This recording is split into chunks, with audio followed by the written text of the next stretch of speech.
tiene su dificultad. Entonces, hemos intentado, por eso, vamos para... ¿Crees que hasta qué punto es una palanca para transformar el sector? A la espera de la última intervención del presidente. Una empresa sin colaborar, tanto con la sociedad como con el resto de las empresas. Aquella cuadrilla de Avanza Ortega, años 80. Bueno, moi bons días a todos e a todas e muchísimas gracias a Economía.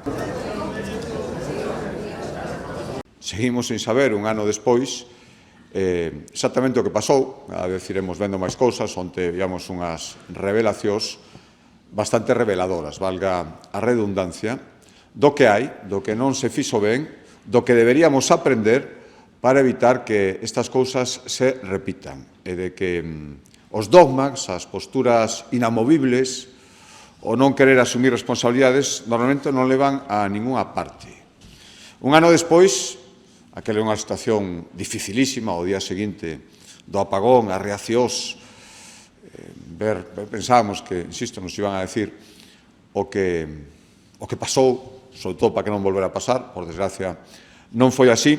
Ese era un escenario difícil e un ano despois estamos nun escenario diferente, pero tamén moi complicado, un escenario de guerra onde as implicacións económicas, o gallá que todo isto se acabe canto antes, porque é certo que cada día que pasa a incidencia é brutal e esa incertidume engadida aos efectos prácticos que se están dando fai todo todavía moitísimo máis difícil. Onte facíamos unha valoración do que supón un esforzo colectivo das medidas que xa se tomaron, das medidas que deben tomarse en función da duración e do impacto da guerra que agora mesmo sigue desgraciadamente o seu curso, non rematou, dábamos unhas cifras, vexo algunha reacción esta mañá, decían que temos que facer algo máis, que somos relatores da realidade, pero é que a realidade é esa.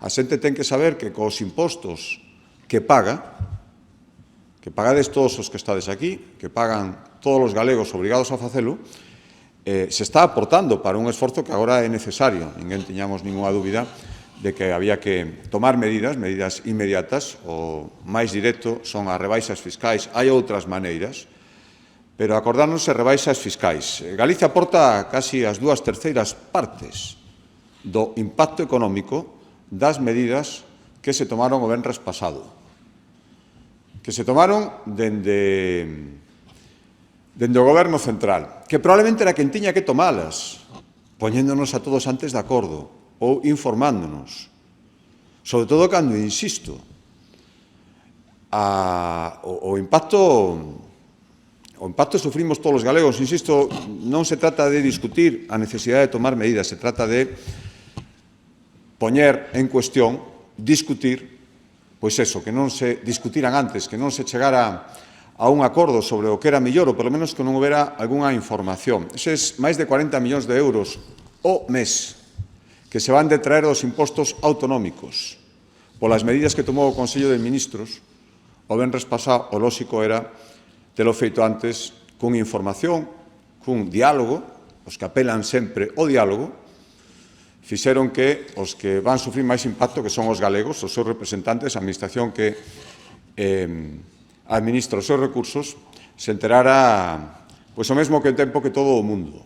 E, polo tanto, 3 meses de vixencia, máis de 120 millóns de euros. Tanto, ese aporte que está facendo Galicia á situación. Esos son cartos que non van a entrar no orzamento autonómico, con mínimo durante 3 meses. É dabondo? Probablemente non. Estamos traballando noutras medidas que podemos tomar desde aquí? Sí, pero no orzamentos hai 40 millóns de euros menos cada mes.